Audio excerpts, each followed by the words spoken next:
ቅዱስ ይዛችኋል። እግዚአብሔር ለዘላለም የተባረከ ይሁን። አሜን። ዮሐንስ ወንጌል ምዕራፍ 17 ነው ያልኩት 16 ምዕራፍ 17 ከቁጥር 26 ጀምሮ እኔ በያዝኩት ትርጉም ላነበው። በትግርኛ የምታነቡ፣ በእንግሊዘኛ የምታነቡ፣ በሌላም ቋንቋ የምታነቡ አብረን እናነባዋለን። ድምጻችሁን አሰሙ። ሴራኪዩስ ይስማ፣ አየሩ ይስማ፣ ይህም ቤት ይሙላ የቅዱሳን ድምጽ፣ ሕያው የሆነ ድምጽ። እግዚአብሔር የተባረከ ይሁን። በጌታችን በመድኃኒታችን በኢየሱስ ክርስቶስ ስም አብረን እናነባለን። ኢየሱስም ይህንን ተናግሮ ወደ ሰማይ አይኖቹን አነሳና እንዲህ አለ፣ አባት ሆይ ሰዓቱ ደርሷል። ልጅህ ያከብር ዘንድ በሥጋም ሁሉ ላይ ስልጣን እንደሰጠኸው ለሰጠኸው ሁሉ የዘላለምን ሕይወት ይሰጣቸው ዘንድ ልጅህን አክብረው። እውነተኛ አምላክ ብቻ የሆንህ አንተ የላከውን ኢየሱስ ክርስቶስን ያውቁ ዘንድ ይህቺ የዘላለም ሕይወት ናት። እኔ ላደርገው የሰጠኝን ሥራ ፈጽሜ በምድር አከበርኩ።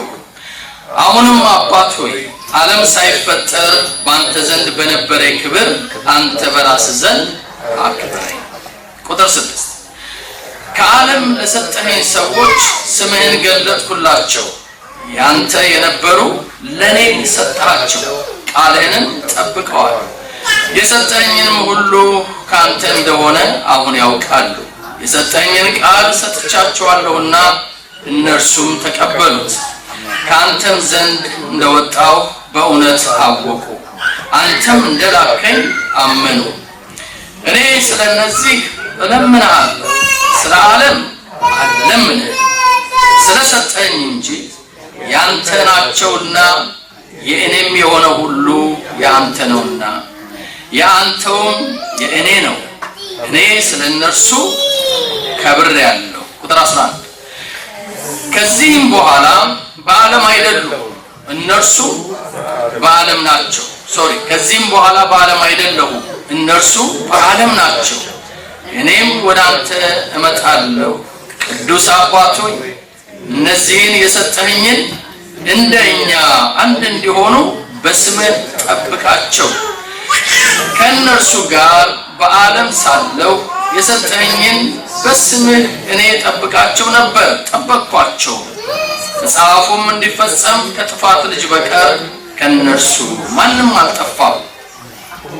አሁንም ወደ አንተ እመጣለሁ፣ በእነርሱም ዘንድ ደስታዬ የተፈጸመ እንዲሆንላቸው ይህንን በዓለም እናገራለሁ። እኔ ቃልህን ሰጥቻቸዋለሁ፣ እኔም ከዓለም እንዳይደለው ከዓለም አይደሉምና ዓለም ጠላቸው። ከክፉ እንድትጠብቃቸው እንጂ ከዓለም እንድታወጣቸው አልለምንህም። እኔ በዓለም እንዳይደለው ከዓለም አይደሉም። በእውነትህ ቀድሳቸው፣ ቃልህ እውነት ነው። ቁጥር 18 ወደ ዓለም እንደላከኝ እንዲሁ እኔ ወደ ዓለም ላኳቸው። እነርሱም ደግሞ በእውነት የተቀደሱ እንዲሆኑ እኔ ራሴን ስለነሱ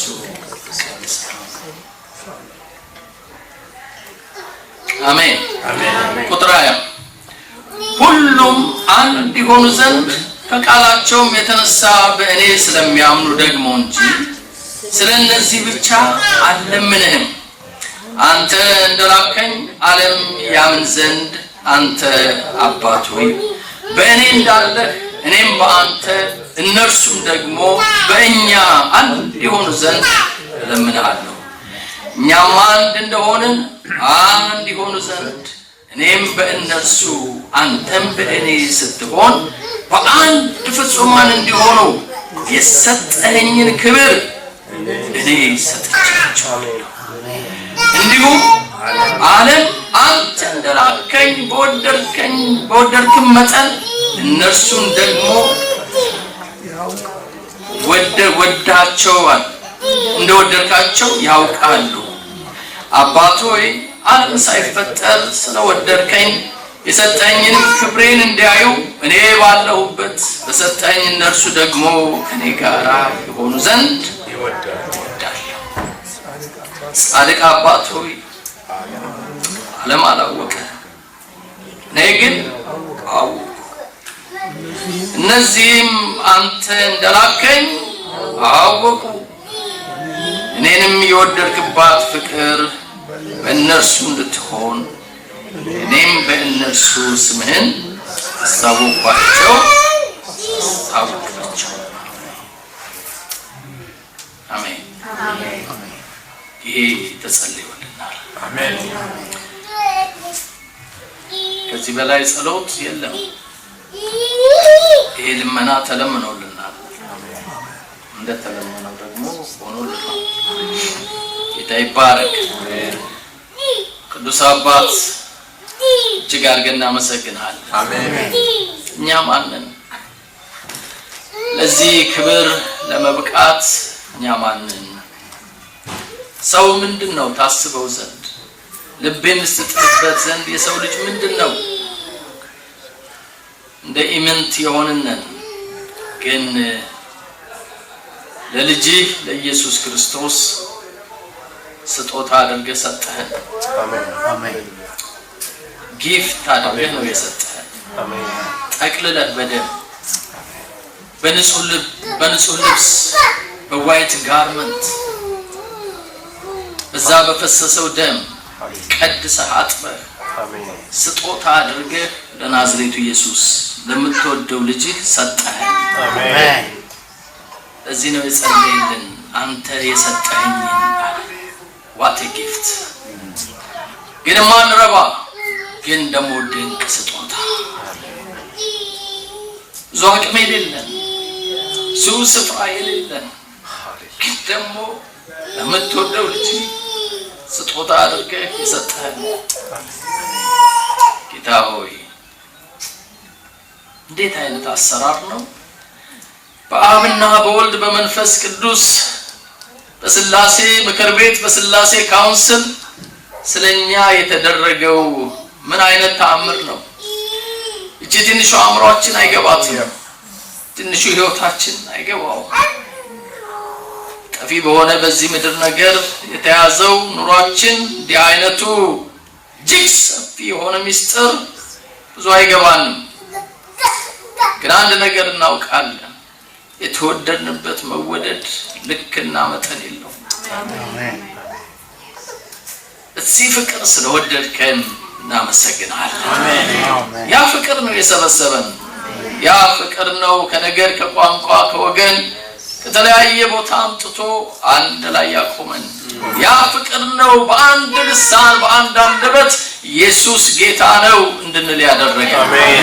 ያ ፍቅር ነው ሰማይን እንድንናፍቅ ያደረገን። አሜን። ያ ፍቅር ነው አገራችን በሰማይ ነው እንድንል ያደረገን። አሜን። ያ ፍቅር ነው ዓለምን እንድናሸንፍ ያደረገን። አሜን። ያ ፍቅር ሲገባን ነው የዚህ ዓለም ኮተታ ኮተት እንደ ጉድፍ የቆጠር ነው እንድንሄድ ያደረገን። አሜን። አባቱ ዛሬም ልጆች በፊት አለ ንግር ስር ቁጭ ብለናል። መንፈስን አፍስስልን። አሜን። ቃልህን ግለጥልን። አሜን። አእምሮአችንን ክፈተው። አሜን። መንፈሳዊ ሕይወታችንን ክፈተው።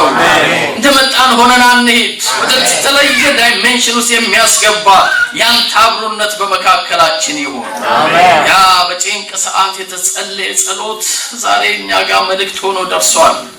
ጌታ ሆይ ሰማይ ምድርን ያገናኘ ይሄ የወልድ ጩኸት የሊቀ ካህን ጩኸት በሕይወታችን ፍሬ እንዲያፈራ እንለምናለን። አሜን። ለንስሐ እንዲያበቃን ለመመለስ እንዲያበቃን ያላደረግነውን ያልሰራነውን ነገር ጉድፉን እንድናይ ንስሐ ገብተን አጥፍተን ከዚህ በኋላ በቀረን ዘመን የምትፈልገውን የምትወደውን ነገር ማድረግ የምንችልበት አቅም እንድናገኝ ኃይል እንድናገኝ እንደተሳለ ባለአዲስ ጥርስ ማሄጃ እንድንሆን በፍቅራችን ደቀ መዝሙርን መሆናችን እስከሚታወቅ ድረስ ኑሯችንን የሚለውጥ የሚገነባበት ያንተ ህልውና ያንዳንዳችንን እንዲያገኘን በኢየሱስ ክርስቶስ ስም እንለምናለን። ቃል እውነት ነው። በእውነት ቀድሳቸው እንደተባለ ዛሬ መቀደስ ይሁንልን። አሜን። ለአንተ መለየት ይሁንልን። አሜን። ለክብርህ መኖር ይሁንልን። ለሐሳብህ መኖር ይሁንልን። አሜን። ከህፃን አዲስ ከተወለዱት እስከ ሽማግሌ አባቶች እናቶች አዛውንት ድረስ ቅዱስ መንፈስ ያለ መከልከል ይፍሰስ። አሜን። ስለረዳህን የረዳህን ስላለ እናመሰግናለን። አሜን። በኢየሱስ ክርስቶስ አሜን። አሜን አሜን አሜን። እግዚአብሔር የተባረከ ክብር ለኢየሱስ ይሁን። ባካችሁ አሜን አሜን። ይሄንን ስናነብ ለእናንተ መንፈስ ቅዱስ ከሚገልጥላችሁ በላይ ምን ብዙ ላይኖረኝ ይችላል፣ ግን ስዘጋጅበት ጌታ እግዚአብሔር መልእክቱን ሰጥቶኝ ስዘጋጅበት ስለከረምኩ ያየሁበትን እይታና ጥቂት ነጥቦችን አካፍላችኋለሁ። ጌታ ለዘላለም የተባረከ ይሁን። የጌታችን የኢየሱስ ክርስቶስ ሥራ አላለቀም። አንዳንድ ጊዜ ተፈጸመ ብሎ መስቀል ላይ ቀራንዮ መስቀል ላይ ኢየሱስ ክርስቶስ የተናገረው ቃል ሁሉ ነገር ተሰርቶ እንዳለቀ አድርገን ነው የምንቆጥረው። ያንን እንድንቆጥር ያደረጉ ሰባኪዎቻችን ናቸው እንጂ ስራው አላለቀም።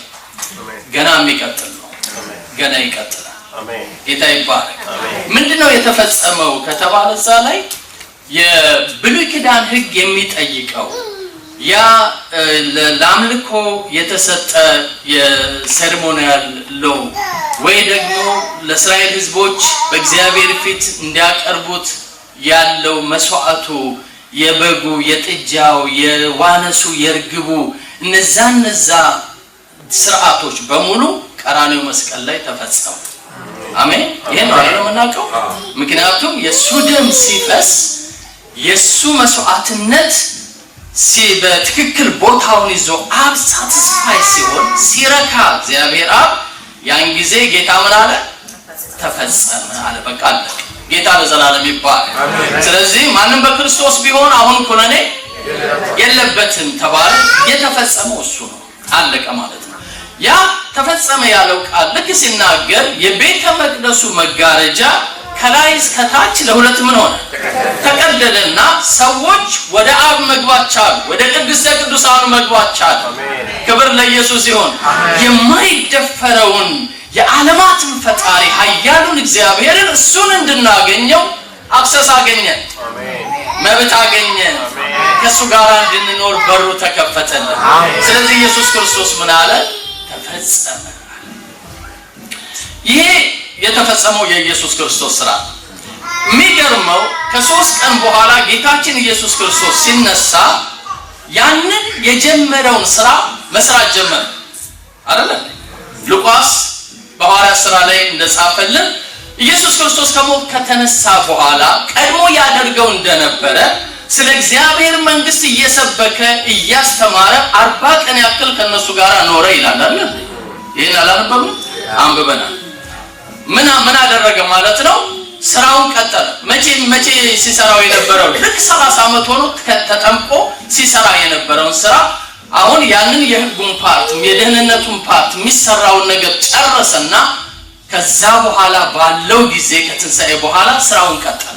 አረ ትንሽ ረፍ 4 ቀን 5 ቀን እንደ መቃብር ውስጥ ነበርክ 3 ቀን ሙሉ ተገንዘህ ነበረ። ይሄ ነበር ረፍ ያለው የለም። አብም ከሰማይ አላለው፣ ደቀ መዛሙርትም አላሉት። ሉቃስ የጻፈው ይሄንን ነው አይደል?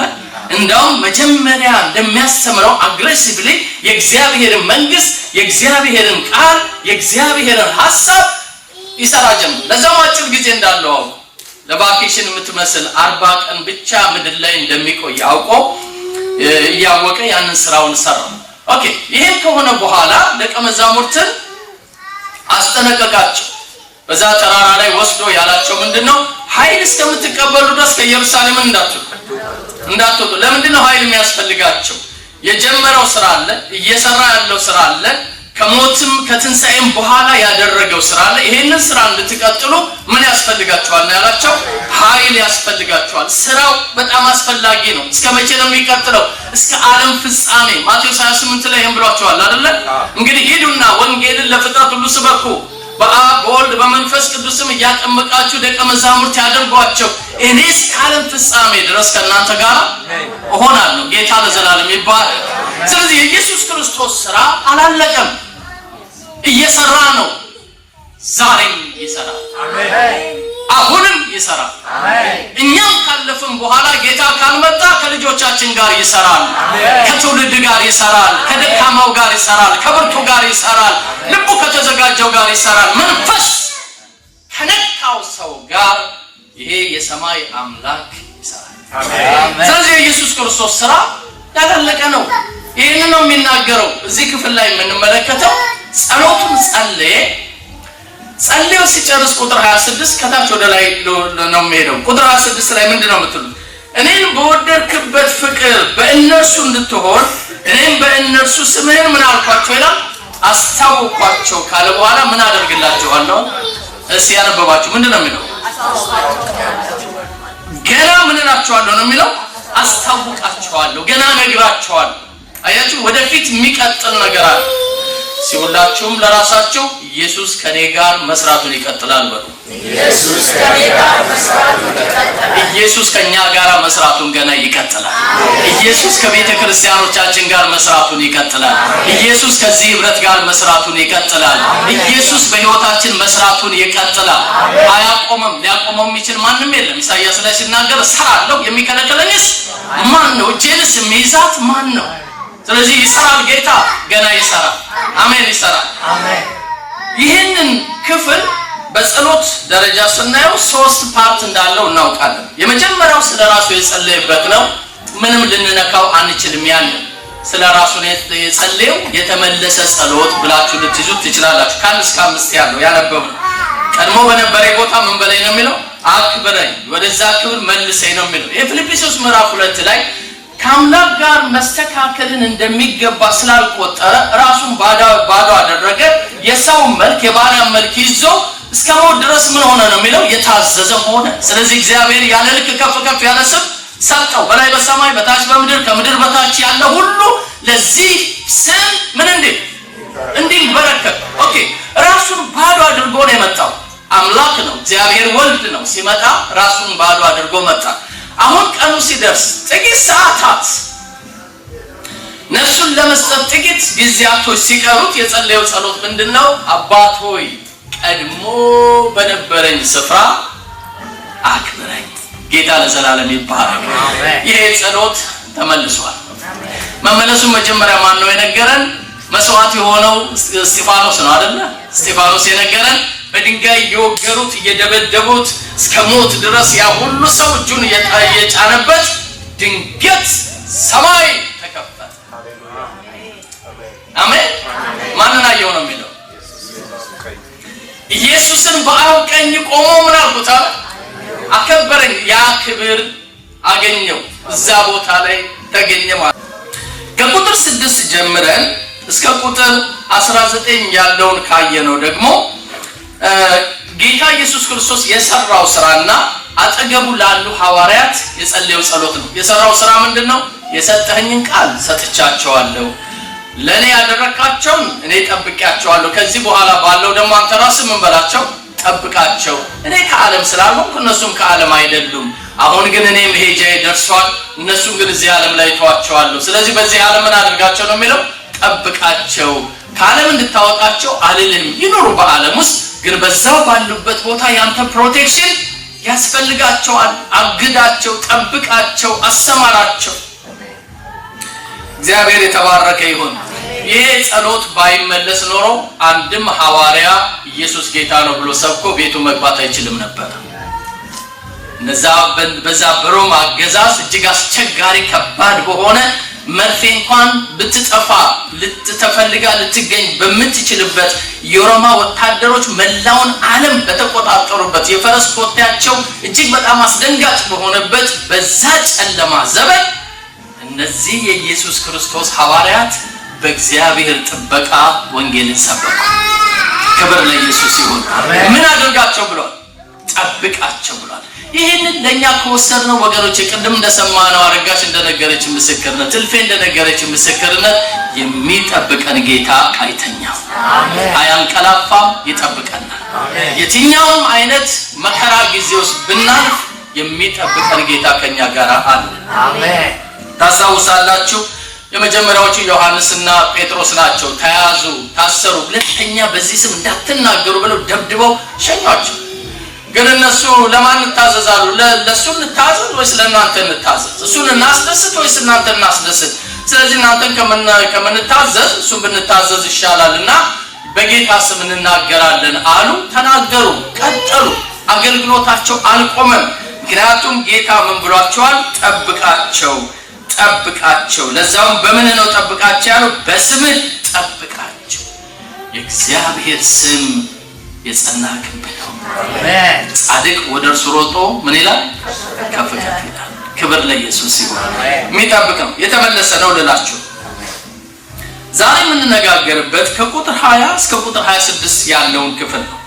ይህ ክፍል የሚናገረው ስለ ህብረት ነው። ሁላችሁም እንደምታውቁት ህብረት በጣም አስፈላጊ ነገር ነው።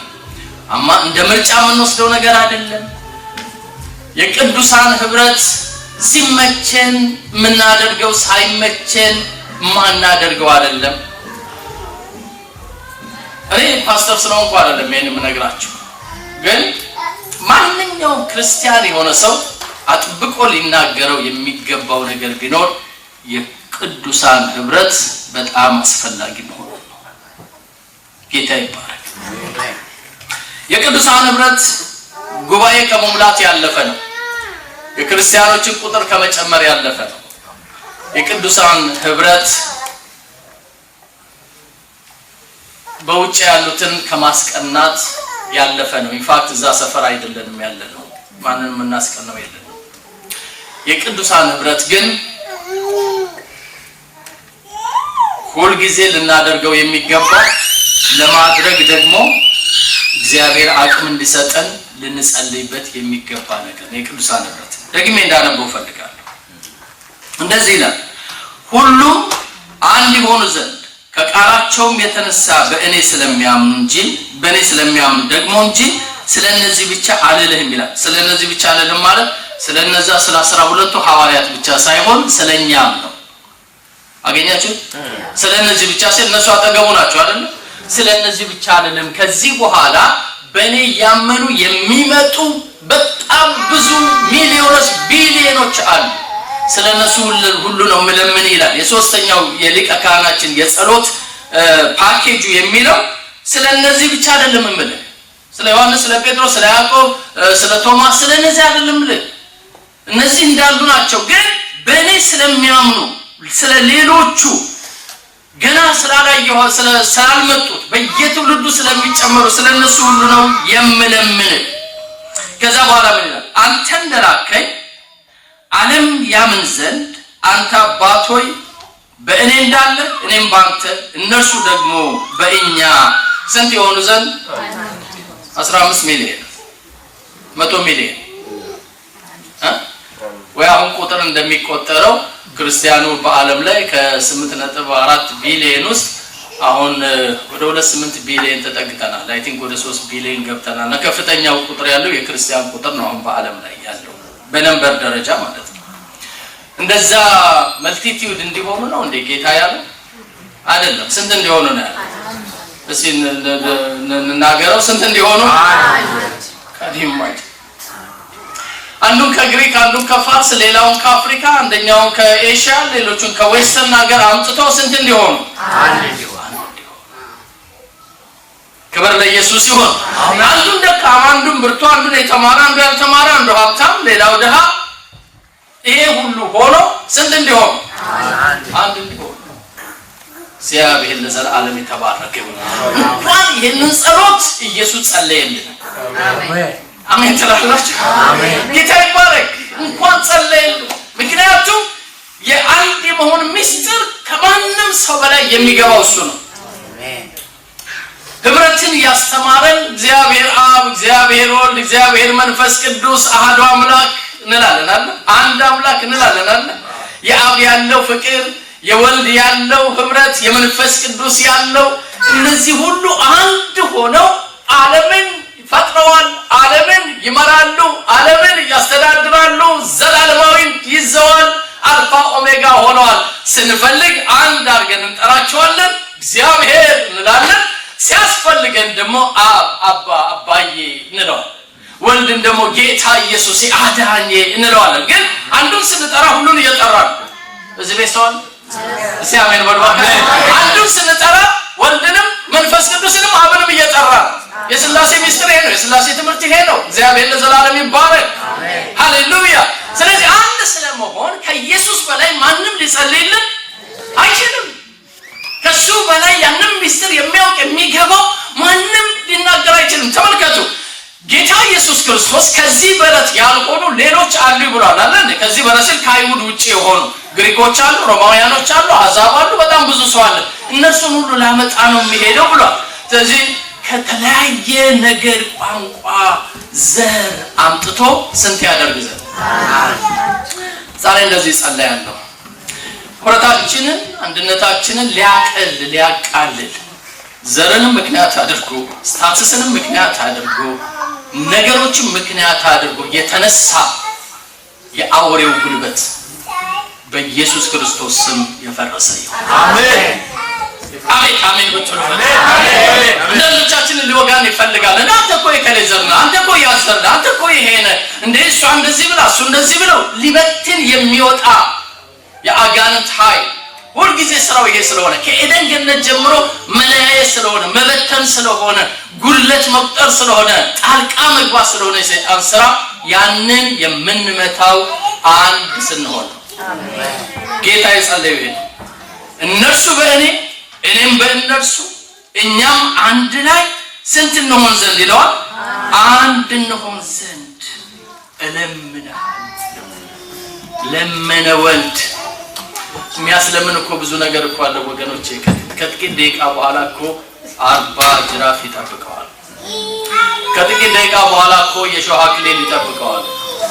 ከጥቂት ደቂቃ በኋላ እኮ ነፍስ የሚያስጨንቅ የደም ላብ የሚያስለም ጣር እኮ ይጠብቀዋል። እንደዛ ያላችሁ ስለሌላ ሰው ታስባላችሁ?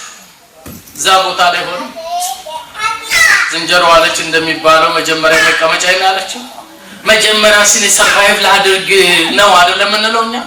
ግን ጌታ አላለ ያ ሁሉ መከራ እየጠበቀው የኛ አንድነት አፍሪት ያጸለየው ልጆቼ አንድ ይሆኑ ዘንድ ጌታ ለዘላለም ይባረክ።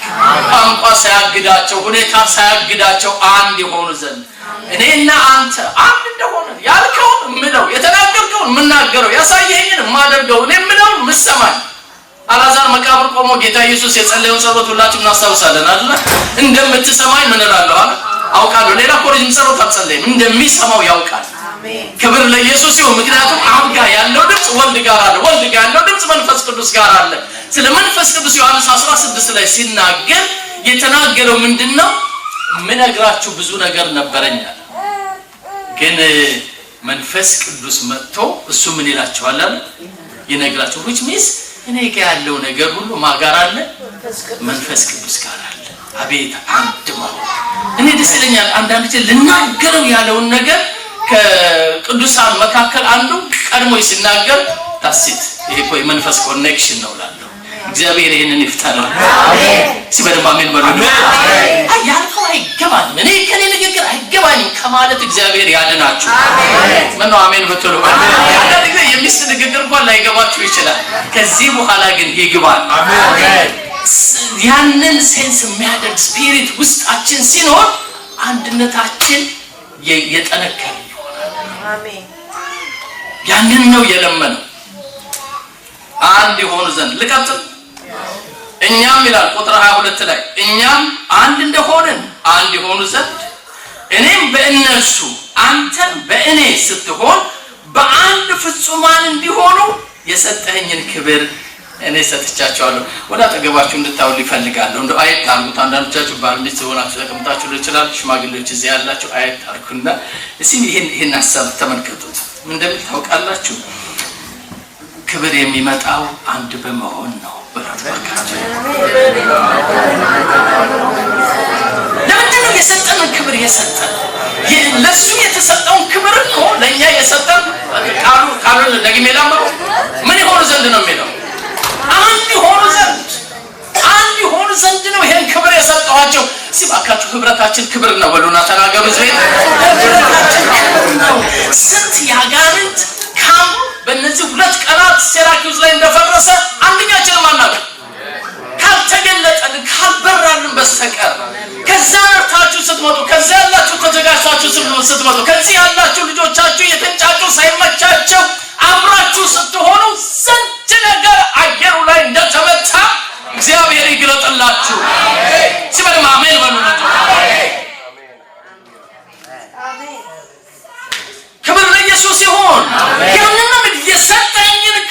የምሰጥበት ሪዝኑ አንድ ሰው ግሎሪፋይ ለማድረግ አይደለም። አንድ ሰው ዝነኛ ታዋቂ ለማድረግ አይደለም። የሆነ ሰው ቀብቶ ለማውጣት አይደለም። የሰጠኝን ክብር የምሰጣቸው አንድ ስለሆኑ አንድ መሆን ስለሚያስፈልጋቸው ነው። አንድ ላይ መኖር፣ አንድ ላይ ማምለክ፣ አንድ ላይ መዘመር፣ አንድ ላይ መተሳሰብ ስለሚገባቸው ነው። በሁሉም ትርጉሞች ለማየት ሞከርኩ። ይሄን ተመሳሳይ ነው የሚለው በጣም ይገርመኛል። እግዚአብሔር ለዘላለም የተባረከ ይሁን። አሜን። እንቀጥል። ሃሌሉያ። ቴክስቱን ነው እየተነጋገርን ያለ ነው። አባት ሆይ ይላል አይደል? ዓለም ሳይፈጠር ስለወደድከኝ የሰጠኝን ክብሬን እንዲያዩ እኔ ባለሁበት የሰጠኸኝ እነርሱ ደግሞ ከኔ ጋራ የሆኑ ዘንድ ምን እላለሁ አለ። አይውሽ እኮ አይደለም። በቃ this is very important። ከዚህ በኋላ ብቻዬን መሆን አልፈልግም። በቃ ሞደው እኔ ከነሱ ጋራ መሆን ነው።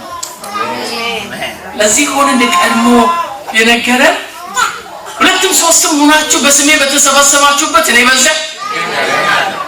አቤት ጌታ ስሙ ለዘላለም ይባረክ። ሃሌሉያ። ይሄ አምላክ ምን እላለሁ አለ። እኔ በዛ እገኝ ብቻ እናንተ ሁለቱም ሶስትም ሆና ተስማሙና አንድ ላይ ተገናኙ። እኔ በዛ ምን እላለሁ። ኦኬ። ከዚህ ቃል ስትነሱ ዛሬ እዚህ ጉባኤ አሜን ጌታ ይባርክ። ቀጥሉ። አሜን። እግዚአብሔር ለዘላለም ይባረክ። አሜን። አያችሁ አለ አለ ቃሉ ነው፣ እሱ ነው፣ የሱ መውደድ ነው፣ እሱ ነው የፈለገው። እነሱ አንድ ላይ ከተገናኙ እኔ እዛ አገኛለሁ። እነሱ አብረው የሚሆኑ ከሆነ እኔ እዛ አገኛለሁ። ያንን ነው ያለው። እግዚአብሔር ለዘላለም ይባረክ። አሜን። ቶሎ ከቴክስቱ ልውጣ።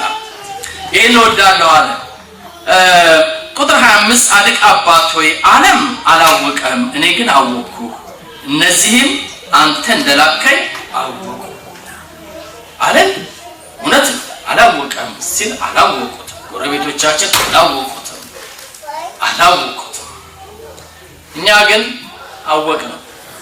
የፍጥረታትን ፈጣሪ የነገስታቱን ንጉስ የጌታዎችን ሁሉ ጌታ መጀመሪያና መጨረሻ የሌለውን አልፋ ኦሜጋ አዳኙን ኢየሱስን አወቅ። ጌታ ለዘላለም የተባረከ ይሁን። ያወቅነው ጌታ ደግሞ ከማን ጋር አለ? ከኛ ጋር አለ። ኦኬ። ይሄንን ካልኩ አንድ ሶስት ነገሮች ስለ ህብረት ልናገር። እውነተኛ የቅዱሳን ህብረት ብዙዎቻችሁ እንደምታውቁት የግሪክ ቃሉ ወይ ደግሞ የዕብራይስጥ ያልኩ ባላደከማችሁ ግን ኮኖኒያ ይባላል። ፌሎሺፕ የሚለው ሰብሰብ ብትን አሁን ፌሎሺፕ አደረግን ትላንትናና ዛሬ ሁላችንም አሁን ዛሬ ማታ እንበታተናለን። ፌሎሺፕ እንደዛ አይነት ቀለል ያለ ነው። ህብረትም የሚለው ደግሞ ያቀለዋል። ህብረት የሚለው ጌታ ግን አንድ እንዲሆኑ ነው ያለው። ስንት እንዲሆኑ ነው ያለው? አንድ እንዲሆኑ። ስለዚህ ትክክለኛው ትርጉሙ ኮኖኒያ የሚለው እሱ ቃል ይፈተዋል። ማለት ምንድነው? የተሳሰሩ የተጣመሩ ፈጽሞ ሊለያዩ የማይችሉ ይሆናሉ ነው የሚለው። ኦኬ። ይሄን ቃል የት ነው የምናገኘው? ሮሜ ምዕራፍ 12 አንደኛ ቆሮንቶስ ምዕራፍ 12 ላይ ሁለቱም 12 ምዕራፎች ላይ ሮሜም ቆሮንቶስም ስለ ብልት ስለ አካል ኮንቴ ይሄን ብዙ ጊዜ ይናገራል። ስለ ብልት ስለ አካል አንብበናል አይደል? ተምረናል ብዙ። እኛ ብልቶች ነን። አንዳንዶቻችን ደካማ፣ አንዳንዶቻችን ብርቱ። ግን በትልቁ በክርስቶስ አካል ውስጥ ገብተን የተሰካን እያንዳንዱ ብልት ከዛ አካል የሚያገኘውን ነገር ካላገኘ ማደግ አይችልም፣ መኖር አይችልም፣ ፍሬ ማፍራትም አይችልም። ፍሬ ማፍራት ስለዚህ እኔ ብቻዬን ነኝ አገለግላለሁ፣ አረ እግዚአብሔር ይመስገን እኔ ብቻዬን ጸልያለሁ፣ ምንም ችግር የለም፣ እኔ ለብቻዬ እኮ አነባለሁ ቃሉን ብሎ የሚል ሰው ወይ ደግሞ ብላ የምትል እህት ወንድም ካለ ከእግዚአብሔር ቃል ጋር ከፍተኛ የሆነ ተቃርኖ ውስጥ ገብቶ ቃሉ አይደግፈው። አገኛችሁ ሐሳብ? ስለዚህ ምንድነው ማደጊያችን ወይ ደግሞ የታዘዝነው ምንድነው ከተባለ የኮኖኒያ በሚለው መተሳሰብ፣ መያያዝ፣ መፈላለግ፣ መገመድ ልንለው እንችላለን። እዛ ውስጥ ገብቶ ስርስ መታሰር ማለት ከአቅም በላይ ባልሆነ ከአቅማችን በላይ በሆነ ችግር ካልሆነ በስተቀር ከህብረት እንድንዘገይ የእግዚአብሔር ፈቃድ አይደለም። አንዳንድ ይሄ ምስጢር የገባቸው ከባድ የሆነ ነገር እንኳን ደርሶባቸው እዛ ህብረት ውስጥ የሚገኘውን ነገር ፍለጋ ይገሰግሳሉ።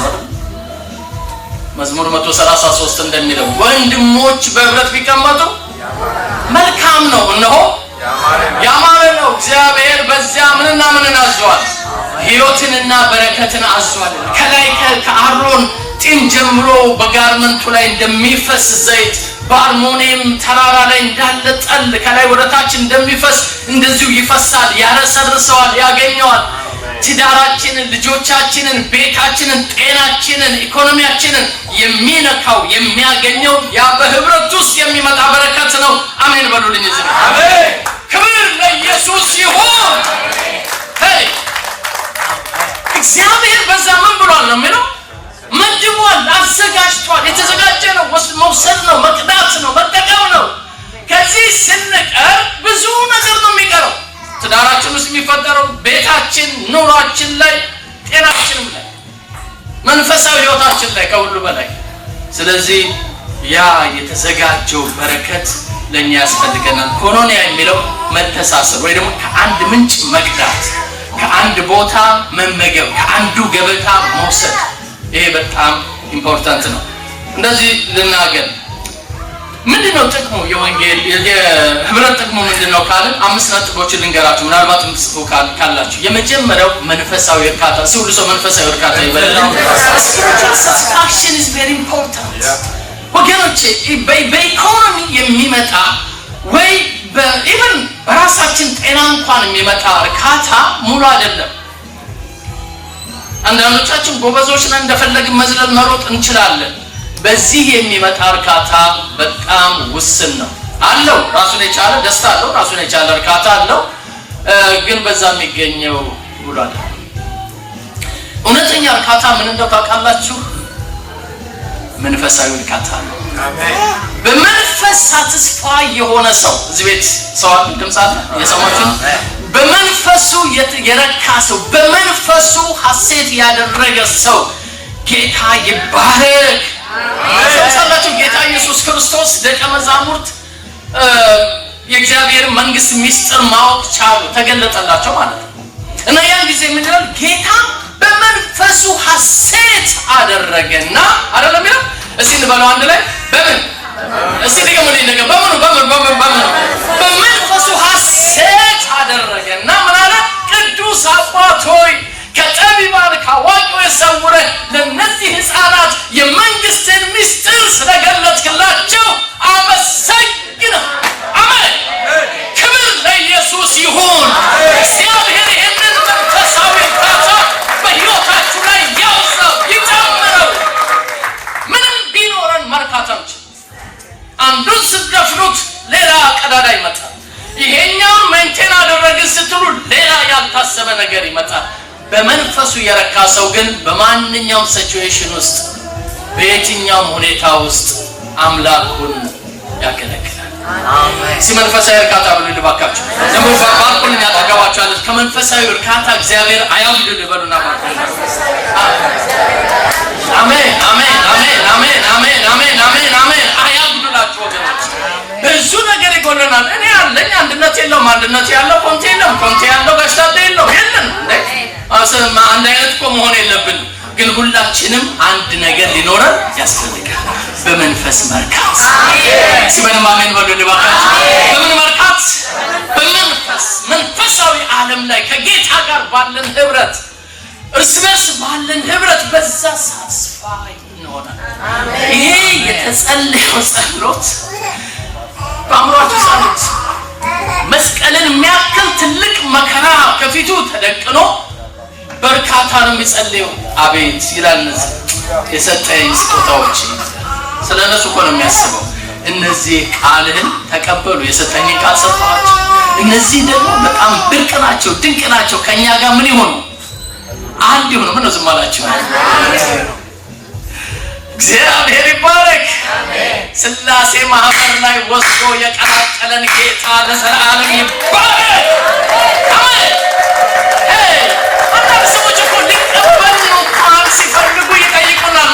ምንድነው ዘር የት ነው ትምህርት ደረጃ ምን ይሉናል እኮ ጓደኛ ሊያደርጉ ሲፈልጉ። ተብላችሁ አታውቁም? ብዙ ተብለናል።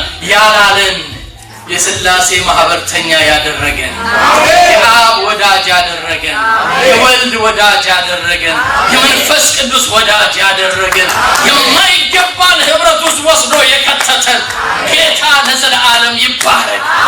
በጣም ደስተኛ ነኝ በዚህ ህብረት። እነሆ ከባለቤቴ ጋር ጥሩ ህብረት አለኝ፣ ከቸርች ጋር ጥሩ ህብረት አለኝ። ሞክራለሁ የምችለውን ያክል፣ ምክንያቱም እዛ ውስጥ ያለው ደስታ ስለሚያስፈልገኝ ከአብ ጋር ከወልድ ጋር ከመንፈስ ቅዱስ ጋር ያለን ህብረት ኢምፖርታንት ነው። ሐዋርያው ዮሐንስ እንደዚህ ነው ያለው በአንደኛ ዮሐንስ ምዕራፍ 1 ላይ ከ1 እስከ 4 ላነብ። ይሄ በጣም የምታውቁት ነው። ይሄንን እነግራችኋለሁ ይላል ዮሐንስ። በጣም አጠንክሮ ነው የሚናገረው። ከ1 እስከ 4 ቶሎ ፈጠን ብዬ ላነብ። ስለ ሕይወት ቃል ከመጀመሪያው የነበረውንና የሰማነውን በዓይኖቻችንም ያየነውን የተመለከትነውን እጆቻችንም የዳሰሱትን እናወራለን። ሕይወት ተገለጠ፣ አይተንማል፣ እንመሰክራለን። ከአብ ዘንድ የነበረውን ለእኛም የተገለጠውን የዘላለምን ሕይወት እናወራላችኋለን። ይሄ የዘላለም ሕይወት በውስጡ የያዘው ነገር አለ። የሚቀጥለውን ቁጥር እናንብበው አንድ ላይ። ምንድን ነው የሚለው? አገኛችሁት? ምንድን ነው የሚለው? ህብረታችንም ነው የሚለው። ኦኬ። እናወራላችኋለን እናንተ ደግሞ ከእኛ ጋር ህብረት እንዲኖራችሁ ያየነውንና የሰማነውን ለእናንተ ደግሞ እናወራላችኋለን። ህብረታችንም ከማን ጋር? ከአባት ጋር ከልጁ ከኢየሱስ ክርስቶስ ጋር ነው ይልና ደስታችሁ እንዲፈጸም። እዚህ እንደው በደቅዱም በነገሩ ታጠገባቸው ነው። ህብረት ካለ ደስታ ይመጣል በሉት።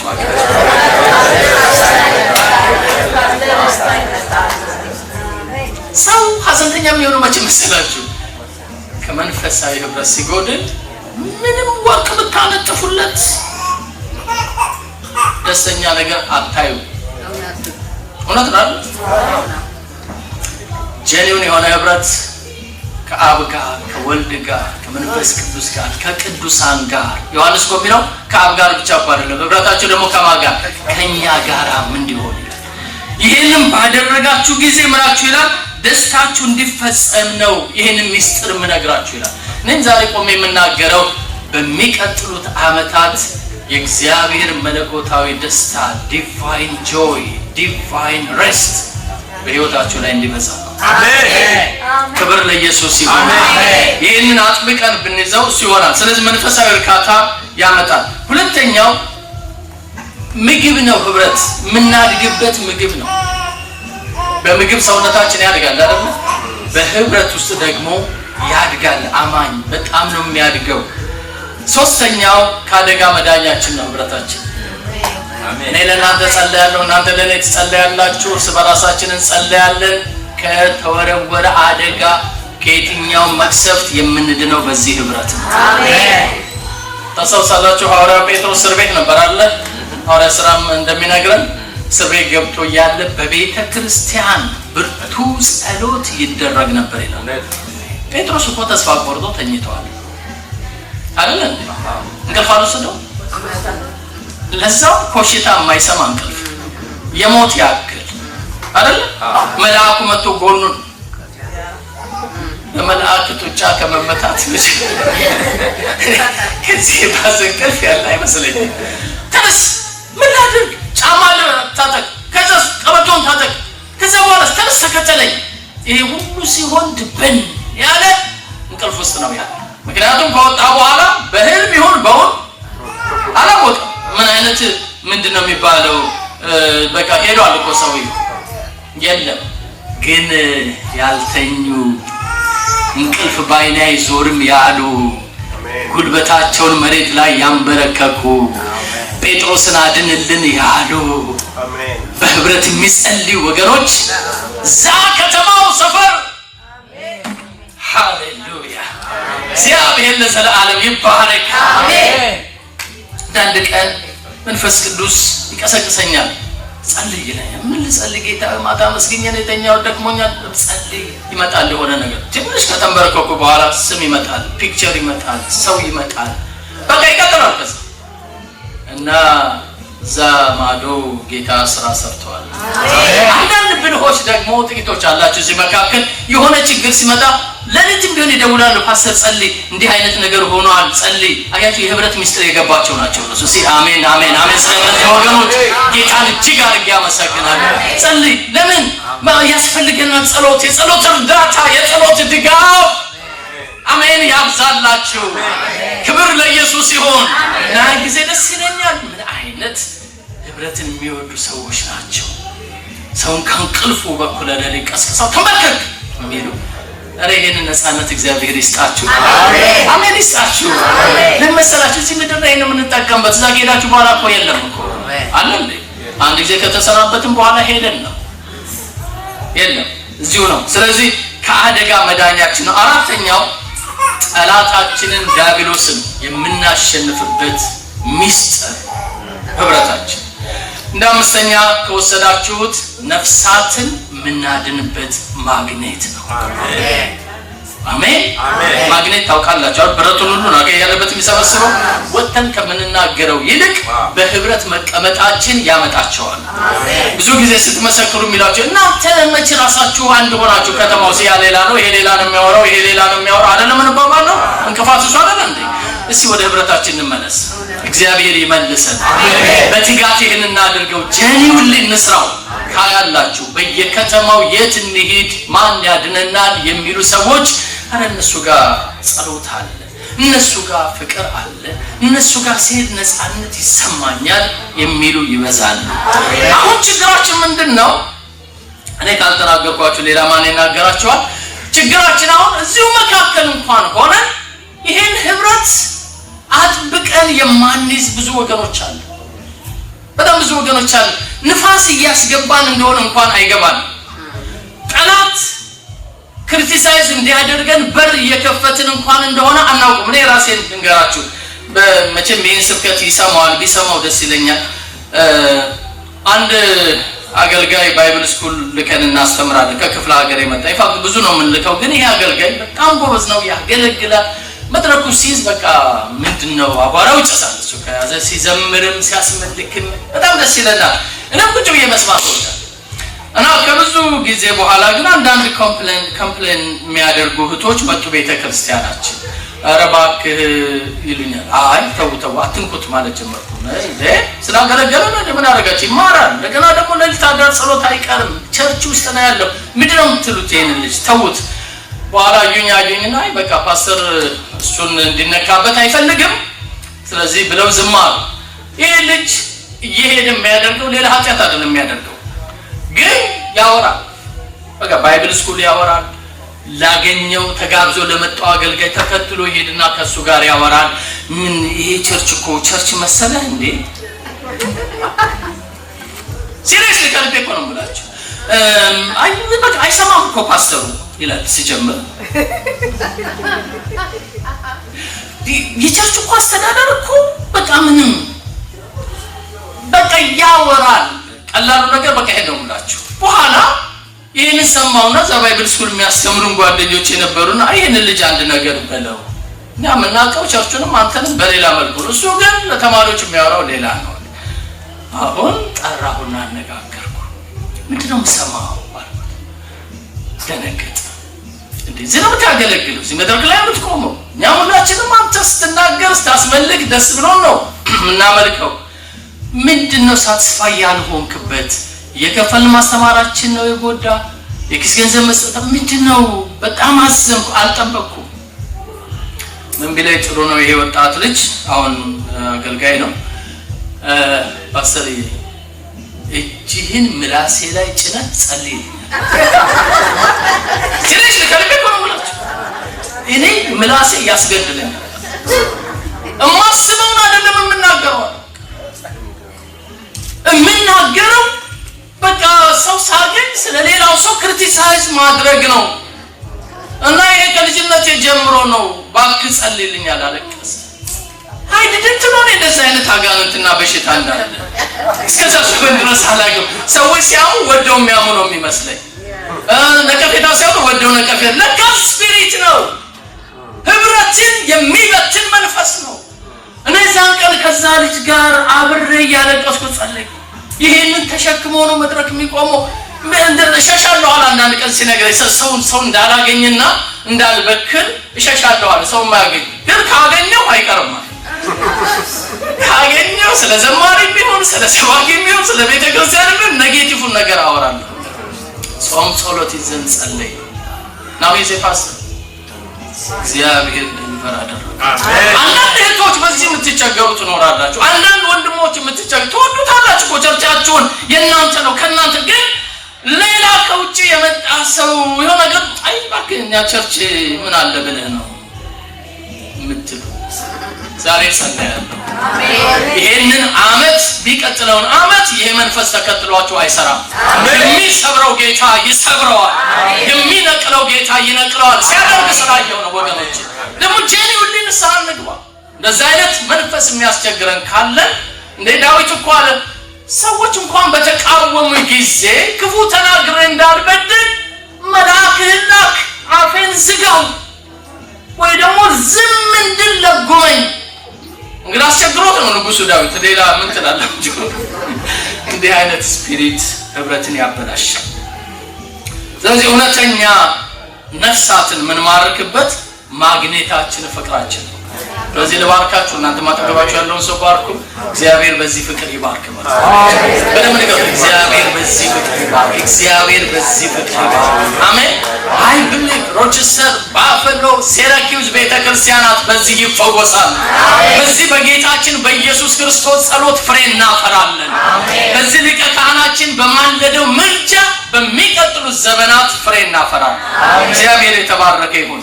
መንፈሳዊ ህይወት በጣም ሲያድግ የሚሆነው ምንድነው? ለራሳችን መኖር እናቆማለን፣ ለሌላው እንኖራለን። ለሌላው መኖር እንጀምራለን። ሰዓት እያሳዩኝ ነው። በተለይ ባለቤቴ ካሳየችኝ ሲሪየስ ነው ነገሩ ማለት ነው። እንግዲህ ሌላ ሁለት ነገሮችን ልናገር። መንፈሳዊ ህብረትን እንዴት እንጠብቀው? አሁን እጃችሁን አውጡና ተናገሩ። ሁላችሁም ታወጣላችሁ። እንዴት እንጠብቀው? ይሄንን የሊቀ ካህናቱን ጸሎት እንዴት ፍሬያማ እንዲሆን ምን እንስራ? ምን ልስራ ነው? እናንተ ሽማግሌዎች ምን ትሰሩ? ዘማሪዎች ምን ትሰሩ? ወጣቶች ምን እንስራ? እስቲ ሶስት ነገሮችን እንስራ። ስንት ነገሮች ነው ያልኩት? ሶስት ነገሮች። አንደኛው ሁል ጊዜ ለህብረት የሚከፈለውን ዋጋ ለመክፈል እንዘጋጅ። አሜን። ሩቅ መንገድ መሄድ ያስፈልጋል፣ እንሄዳለን። ተተችተን ወይ ተሰድበን ወይ ተመተን ሊሆን ይችላል። ምቱንም ስድቡንም ትችቱንም መቻል ያስፈልገናል። እስቲ አሜን በሉ እባካችሁ። ከመካከላችን ያልገባ ነው ያልተረዳን ደካማ ወንድም እህት እኛን እንደው ሊያቆሳሰለን ይፈልጋል። እሱንም እንታገሳለን። ምክንያቱም መጽሐፍ ቅዱስ ታገሱት ነው አይደለም የሚለው? እስቲ አሜን በሉልኝ። ደካማውን ታገሱት ነው የሚለው። ስለዚህ የሚከፈለውን ዋጋ እንክፈል። ለኔና ለእናንተ እውነተኛ ዘመዶቻችን በጌታ የዳኑት ብቻ ናቸው። አሜን። ይህን ስናገር ተፈትኜበት ስላለፍኩ ፍሬ አይቼበት ስላለፍኩ ነው። በጌታ ያልዳኑ ልጆቻችሁ ቢሆኑ የተወለዱ ወንድምና እህት ቢሆኑ ለእናንተ ባዳ ናቸው። እስቲ ዛሬ ምዕራፉ ይቀር። እስቲ በደም አሜን በሉላ።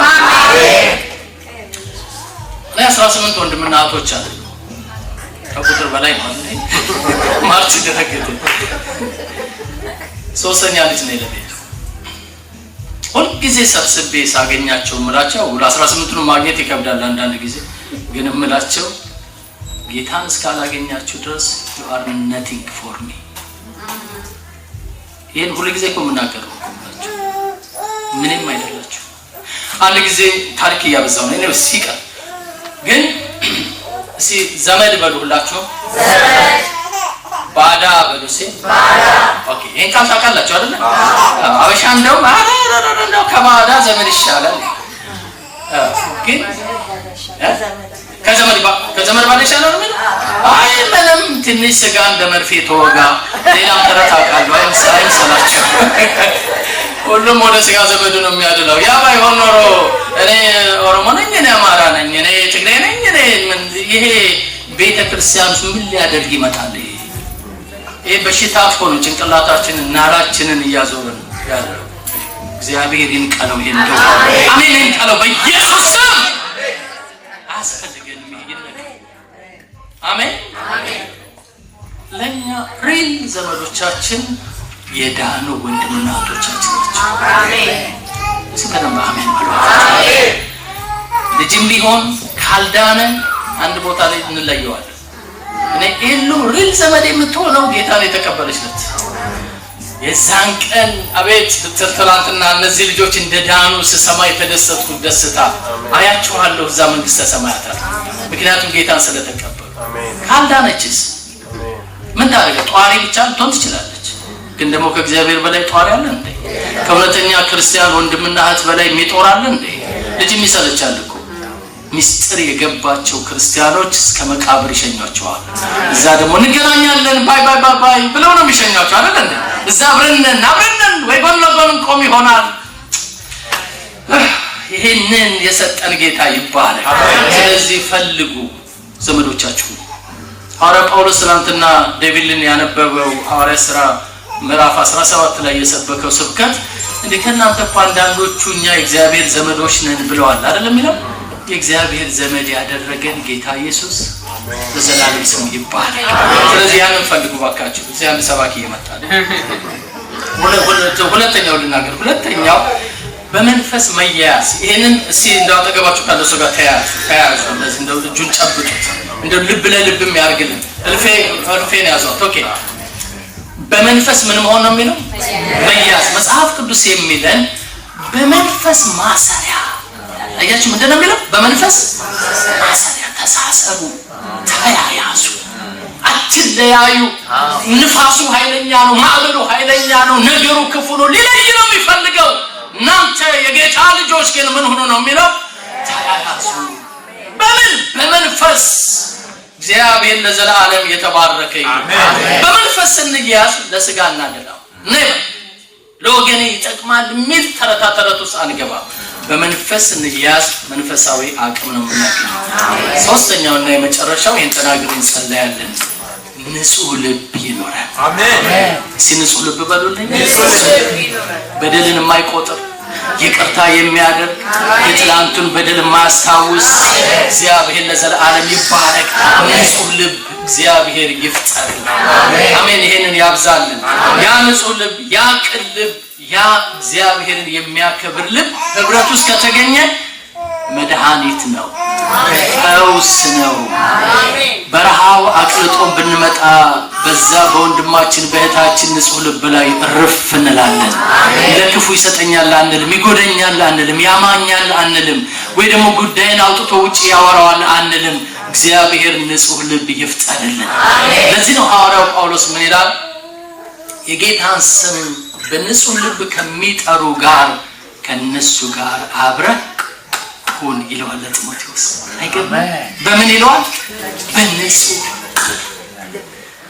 ስለራሱ ሲናገር እኔ ጳውሎስ እስከዚህ ሰዓት ድረስ ንጹህ ሕሊና አለኝ። እንጸልይ ባካችሁ።